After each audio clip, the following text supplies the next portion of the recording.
So wellness, like physical, you can't have physical without a good mental balance. But then there's also variables like your family, then there's variables like your financial. So when you talk about wellness, you have to understand there's all these different elements. And the same as the physical and mental. I know that when I'm feeling crap and I go for a walk down Bondi Beach, whether it's raining, whether it's a nice sunny day with the music in, it can change your whole mood. Or you jump in the water. And for me, it's music, because music's the only thing that can stimulate all the senses in your brain at once. It's the only thing that can do it. So it's one of those things you got to learn ways and teach yourself methods how to get out of those situations. And that only comes from going through those situations as well.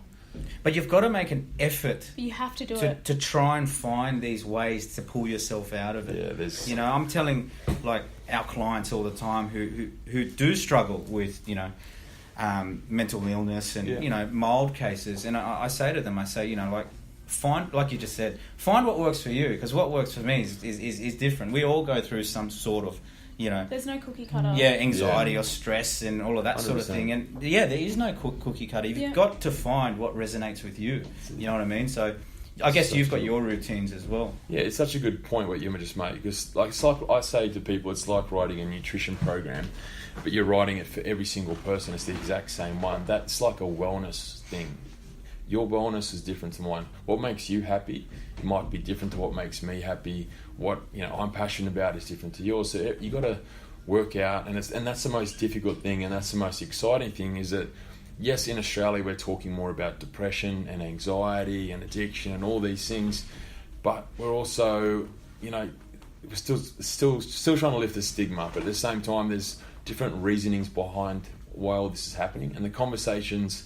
Are you okay? Is the lifelines, the conversations that we're starting up, we're finding all these different reasons behind it all, and it's about balance. So a lot of people say wellness, and I try and call it balance, because how you stay balanced and how you stay balanced and you stay balanced and how I balance it's all different. And when you come unbalanced is usually when there's too much or not enough of something else. It's like a and everyone has their different thresholds, don't they? Yeah, so you might be doing. Like, there might be a juggling act. Like, you might have, your family, stuff with your family's going great, your relationships are fantastic, your social life's amazing, but your work's down the drain, or work's going great, but your mental health or your mental well-being is crap. So it's about finding that balance, isn't it? And that's a really good point, because sometimes when everything's going really well and everything's perfect and you still feel really, really depressed... Yep. And that's when we try and get people to go and talk to people and get actual help about it, because that's when those brain receptors, because when you go and exercise you feel great, you got your endorphins release, your dopamine, so there is different aspects to it. And when there is a time where you just have to think about what you're doing in life, are you well balanced, or do you need to go get some, maybe take your work on medication to actually chemically balance? So there's that aspect to it. Or there's just the balance, working out how to balance your life to it too, and Australians are getting better at that, and we're starting to use the word wellness on pretty much everything. But defining what wellness is, I think, is very tricky. Yeah. One thing, since leaving the NRL, obviously a while ago, and now you've done so much in the past few years since then. What's the big picture for Dan Conn? The big picture, I guess the big picture. It was only 12 months ago. I really nutted out what my purpose is going to be and where the long game is going to come from, because for me everything now is about the long game, and that's about investing in a future. So I used to think about what I'm doing next week or the weekends, and I didn't think too far ahead. Short term, exactly. What am I going to do up till Christmas? When am I going to go on holidays? And now it's actually the reason why I was going to talk to you a couple of weeks ago was actually about when I saw all the investing stuff, because the next part for me is actually working on a future investment, and I guess that's where the conversation with you and I will further continue. But you got to get to that point where you're happy with everything that's going on, of course, and you're in a good place before you can go and do that. Financially, obviously, is a big one. It's hard to think in decades if you haven't got past the years first, isn't it? Yeah, exactly. Well, it's funny because we deal with a lot of NRL players, right, who have no idea about investing, right? Yeah. And then because they're let's face it, you're one of them. Yeah. All you guys think about when you're playing is the game, Yeah. right? Perform, Because train, eat, sleep. Perform. that's it. Yeah. And then Mad Monday at the end of the year, you know what I mean? But, or midway through. but you know, like but it's true, because It is. you get trapped into that short term way of thinking. You forget about, say, life after football. Like the accident that happened with you in your neck, like that wasn't planned, obviously. That's right. You know, that was an accident. Yeah. That was just obviously very unfortunate what happened to you. However, started opening other doors further and down the track anyway, because your story is just amazing, right? Yeah. Not everyone can tell that story, and that's what makes you, Yeah. right? But at the time, what is plan B, right? And not many people do. Not many people under 30 have a plan B. I didn't have a plan B. Yeah. I thought I was going to play footy until I was 31, and by then I'd probably buy a few houses or something like that. And then when it doesn't happen that way, or it doesn't work out that way, that's when you really have to step back and start to realise. Because I've got a lot of mates that are, you know, I'm 31, nearly 32, and they're coming to the end of their career, or they've just finished their career. Even some guys that I played with that have finished a few years down the track, and they've had to go back into normal society. So when you're an athlete, any athlete, this is individual, team sports, and you're idling up high, and you've got to go into society and start to idle down here with everybody. Not that that's a bad thing. That's just how people, they're happy doing this, they're happy doing that. But your happiness was playing in front of 50,000 people at Suncorp Stadium. So that's when a little bit of mental health comes in, and a little bit of trying to help people plan. I find it's the same as guys who go to the army. They It's go very away to Afghanistan. They've got this mad rush. They're killing people. You know, they're doing all of this like boy stuff. You know what I mean? And then they come back. And I mean, we watch movies about it, about It's very real. like the Hurt Locker and all of those. Yeah. They're pretty cool movies, And they right? can't. They need to. They can't survive in Yeah. normal society, and the problem is because they're not set up to sort of compensate for that adrenaline rush. And I think, you know, like I'm big on education, right? I'm massive on it, and one of my goals is to not only get into schools but go into these sporting clubs and talk to these athletes and say, look, like, you know, start doing a business course, or start, you know, you don't have to put your money into anything dramatic. Just start educating yourself. That's you know, right, Start now. yeah, like Invest in yourself. Yeah. yeah, That's what it is. well, that's what it is. Yeah. Invest in yourself. Don't worry about investing in any products yet, Yeah. right? Like study, you know, Yeah. like Trent Hodgkinson, good friend of ours, right? Yep. He while he's been playing, he's been studying to be a builder. Yeah. You know what I mean? He's actually almost fully qualified. I think he might be fully qualified now. It's like So- Cooper You know. Cronk, he's qualified to do like something very high up in accounting or something. Like they're all smart boys because they've all got these amazing attributes. Well, they're disciplined. They're disciplined. That's the thing with structured, you. Like disciplined. even you now, I find you're very, very disciplined because you've got that routine and structure in. It's running through your veins since you're like a kid, Yeah. right? And it's very hard to get rid of.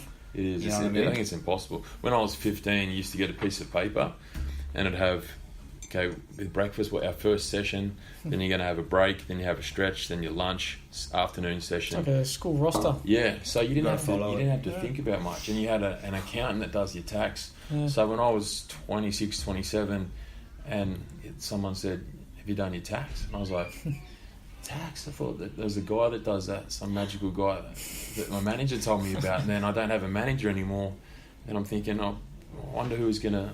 How do I? You're lost. Yeah, You're mate, lost. you are. You're That's lost. incredible. I know. Yeah, I it didn't is. know what tax That's was. crazy. It is very crazy. Now I know all Because you about didn't have tax. to think. You know, you didn't have to think because you're earning good money. You know, you've got all of these so-called experts around you. Yeah. Help. You know, you think that they're helping you out because you're not educated yourself. Yeah. Like you don't know what they actually do. And that's the thing with us, for example. Like I'm a developer, but I'm not an expert in any chosen field. I just have an understanding of everything, and that's what makes us quite successful. Life skills, I think. That's right, Yeah. and that's what you guys. Well, back then, you know, you got plenty of life skills now. Yeah. But like with football teams, Yeah. what they should be doing is it's basic education. You know, it should be compulsory. Like, especially since they're always starting from pre-18 majority of the time, aren't they? Especially the boys from the country. Going into full time. Well, in America, if you play like college ball, you actually got to go to college. You got to pass. Yeah, you've got to hit, and you've got to hit certain targets, don't you? So you got to like even be drafted. And they probably should do that here. Not that school's going to do much for you anyway. I think with adversity, like, it's so true. Like, education's everything, and I think people underestimate it until they realise they actually need the education piece. But until you break your neck. Exactly. And I think, but when you hurt, you injured yourself really bad, and that career was over, and you probably were thinking in your head, this is the worst thing to ever happen to me. This was my life, and it's happened to you before in business. This was going to be my life. I don't know what I'm going to do now, because that was it for you, and that was probably it for you as well. You lose your identity. But in actual fact, like, there are piece happening there, right? There are actually more doors opening for you, and you don't realise that until a little bit down the track, and you're like, this all happened for a reason. But at the time, it's the worst thing ever. Like, I've been through it. Like, my first business failure was that nightclub, right? And it almost wiped me out financially, and fortunately enough for me, fortunately enough, I had like some good property behind me, so that kind of saved me. Yeah. But if it wasn't for that, forget about the money, right? Let's talk about the identity side of things, right? Yeah. That was my identity for 10 years. Everybody knew me to be that nightclub guy. And I finally got to open my own club. I built it, everything, right? Had a few partners in it. And then when it failed, I lost myself for literally like a year. Like, I didn't know what to do. I was trying my hand at all of these different businesses, and they were all failing, and I didn't really enjoy them, and I didn't know what to tell people I did anymore. I was embarrassed, you know what I mean, because I failed, and I guess it's quite similar to what you went through, where it's one of those things you just can't control, but it happens. Yeah. And you've got to learn to deal with it. And it's a good thing. But now we look at it and go, it's a good thing, I look at it now as, I'm actually glad, and it sounds weird, that my career ended at 26 and not 32. Because then I'd have to go through all the stuff that have been through, learn all those lessons at that age. And then by the time you'll be 40. Yeah, and then because money can be made. I always say to Zara all the time, it's just money. Don't worry about it. It's just money. I always say that. And you know what? It's true. You're right. And I wish I could see that back then. Yeah. But now, you know what it's about? It's about purpose. Yeah. Like, I feel like it's about purpose. Like, ever since I found my purpose. Like, I've just been... Like, I was never big on social media. Like, I'd never do this. Like, 12 months ago, I would never do this. Now, like, I'm quite confident of doing this because, you know what? This is what I want to do. That's right. Helping others. Yeah, I want to help others. And I'm an expert in a chosen field, and I truly believe I can bring value to others, just like you, Dan, right? Like, you are a figurehead in the fitness industry. Like, everybody knows who you are. I'm trying. I'm getting there. And you've got a wealth full of knowledge and experience to share with others. And, it's almost like, I know what you're like. You've almost got an obligation now to share that with others, And you're doing a lot of... Tell us about, a lot of the events you're doing. And I know you're actually rushing off tonight to do... Yeah, tonight I've got a really cool speaking event that I'm trying to get better, as we spoke about before, about speaking in front of people. I'm doing keynote speaking because telling my story is a great way to get through to people and break down a lot of barriers, and also for people that are going through their own issues with whether it be mental health or whether it's something that they're not getting balanced in their life, and then hearing that they look at you sometimes on social media, and you do that sometimes. You look at people and think they've got the best life. She's got the best body. Hey, look at this Bodie's. Look at this girl. She's the hottest girl in the world. She must be like loaded. Look at that boat. Look at that boat in the sun and like. Yeah, but realistically, I've met some people on social media, and they're not all that happy. And and it kind of sort of triggers to me. It doesn't matter what it looks like. You can. It's just the way we perceive it. Don't judge a book by its cover. Yeah. You also got to look back 5 years, or let's say call it 7-8 years ago. People were just getting into iPhone 3s. for example. So the Facebook app was like the first social app, and it was like, oh, how do you use this? No one probably used it because they were too used to the computer. Yeah. How did we live life back then compared to now? Like you were just saying, like people are not happy, compared to what they look like on their socials, and then it's you just got to really compare and go, how were we happy 6-7 years ago? Yeah. Well, it's a major contributor to mental illness now, isn't it? Yeah, because people just. I think it was a really cool stat that someone was telling us that we are the most connected society in terms of social media and how quick we can get a hold of people, but we're also the most